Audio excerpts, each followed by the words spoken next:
Why is nobody talking about this? Why is nobody talking about Ethereum's inflation being much lower than Bitcoin's inflation? There's way less Ethereum hitting the market every day than it is for Bitcoin. So why is everybody so fixated on storing their value in Bitcoin rather than in ETH? This is the ultrasound money idea. So you don't just have sound money, as in money that doesn't inflate.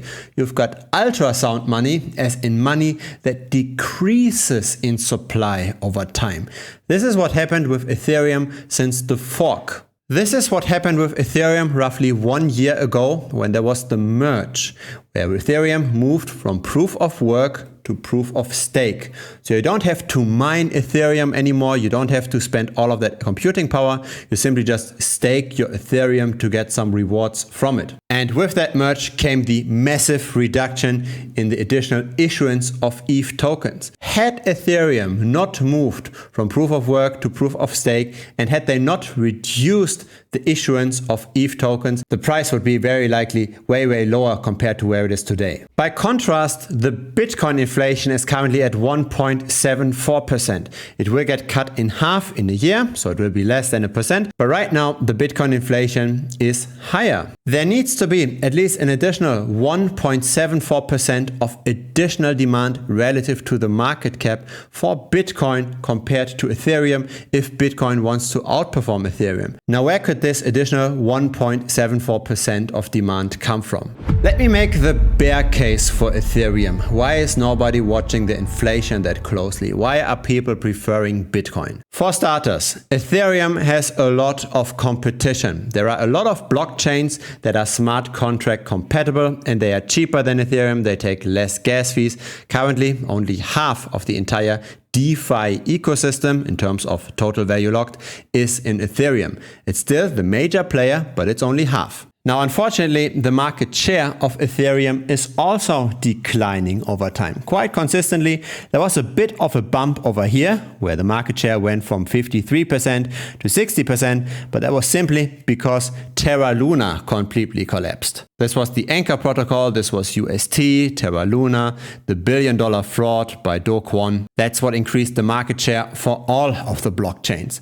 But if we take this away, right, 60% after the collapse, it again continues to decline very constantly, with now Ethereum being at 50% market share. Bitcoin has a very different use case, right? Bitcoin simply just wants to be a store of value. You park it, you forget it, you dollar cost average in. Bitcoin doesn't want to be all these other things, right? An NFT platform, a DeFi platform, a platform to speculate on small altcoins. Bitcoin has nothing to do with this. So there is no alternative as a store of value because Bitcoin really is decentralized. There's no core developer team that you can instantly attack. Now, this is Ethereum's total value locked development over time. It's going down, and one of the reasons, of course, is also because the Ethereum price itself went down. But we can also look at the capital locked up on the Ethereum chain measured in Ethereum. And unfortunately, this is also going down. So it's not just the price movement that's got an impact here. Ethereum is really suffering from competition. Have a look at this graph. This is the number of newly created addresses over time. One bar for every month. The peak was at 6.8 million. Currently, it's at 2.2 million. And since 2017, this is not necessarily increasing. Look at the same chart for Bitcoin. Very close to the all-time high. 13 million new addresses every month. And this looks much more like a growth chart to me than this does. Now, we all know why Bitcoin dominance recently is increasing, right? It's in anticipation of the Bitcoin spot ETF approval. Once traditional finance can get their hands on Bitcoin, once they can buy Bitcoin spot via an exchange trading fund, the demand is likely going to increase. And in anticipation of that demand increase, we see Bitcoin outperforming the rest of crypto. Now, there's a similar measure for Ethereum. That's Ethereum dominance, which went down, at least in the last months. Currently, 17% of all of crypto is in Ethereum. For Bitcoin, that's 52%. And this chart starts in 2017. So in the grand scheme of things, we are still quite high on Ethereum dominance, given that all of that competition is there. I'd argue if there hadn't been the introduction of the burn mechanism, and if there hadn't been the change to proof of stake, and more Ethereum would have been mined over time, this would have probably declined way more. It's surprising with the current growth trajectory of Ethereum that the dominance is still so high. So the question is, when there's the Bitcoin ETF approval, will there be maybe next the Ethereum ETF approval? Will there be the point in time where traditional finance will pour their money into Ethereum? As investors, we have to be forward looking. So let's have a look at what Gary Gensler is saying. Gary Gensler isn't winning every fight. He lost against Ripple. But let's have a look, right? This is Gary Gensler in Congress getting questioned about Ethereum. Ether is one of the most popular digital assets and powers the Ethereum blockchain. Back in 2018, then SEC Corporation Finance Director Bill Hinman stated that he believed Ether was not a security. Last month, CFTC Chair Benham expressed his view that Ether is a commodity. The State Attorney General of New York asserted in a court filing last month that Ether is a security. Clearly, an asset cannot be both a commodity and a security. Do you agree? Actually, all securities are commodity under the Commodity and Exchange Act. It's that we are excluded commodities. But I would agree that a security cannot be also an excluded commodity and an included commodity. I'm sorry, Chair, just to talk about the Commodity Exchange Act more precisely. Okay, so do you recognize, how would you categorize Ether then?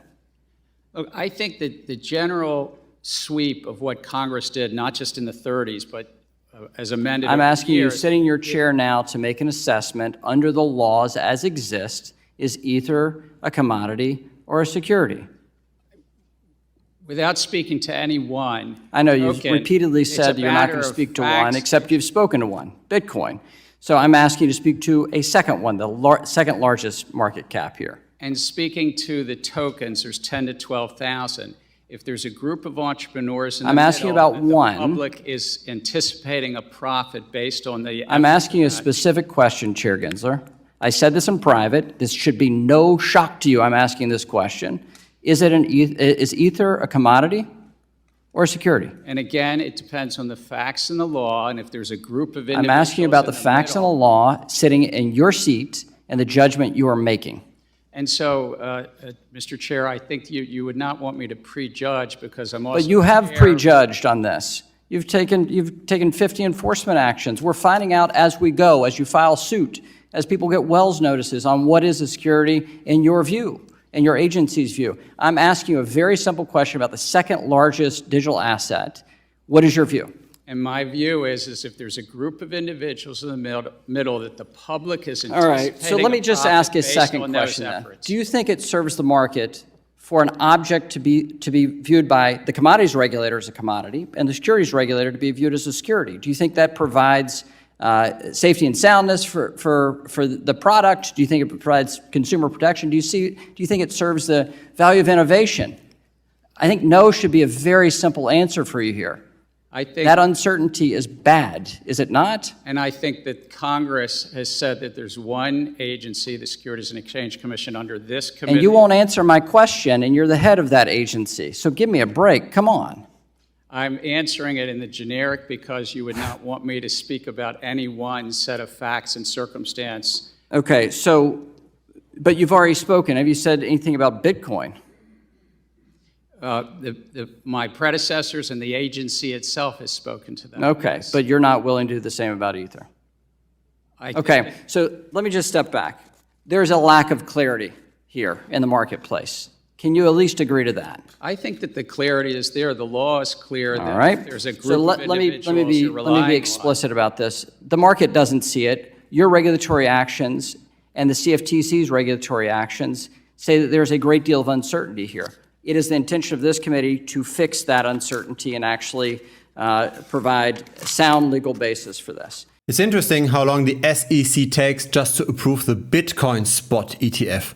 Let's see how long they will take to approve an Ethereum spot ETF probably much longer, given that they haven't even spoken about the nature of what ETH actually is. So I'm not holding my breath for that ETF approval. I don't over allocate to ETH. I've got my majority in Bitcoin. Not a surprise, this is a Bitcoin strategy channel. I don't think Ethereum per se is necessarily bad. It's very highly correlated to altcoins, so it is a good potential hedge against altcoin shorts, but simply just holding it over the long term to hope that the inflation will do its magic, I'm not sure if that's the right concept. I think all the positives in Bitcoin relative to Ethereum, the constant growth, the lack of competition, etc., justifies this additional 1.7% inflation, later on even less than 1% in a year from now. Feel free to like and subscribe and join our Telegram. Link is down below.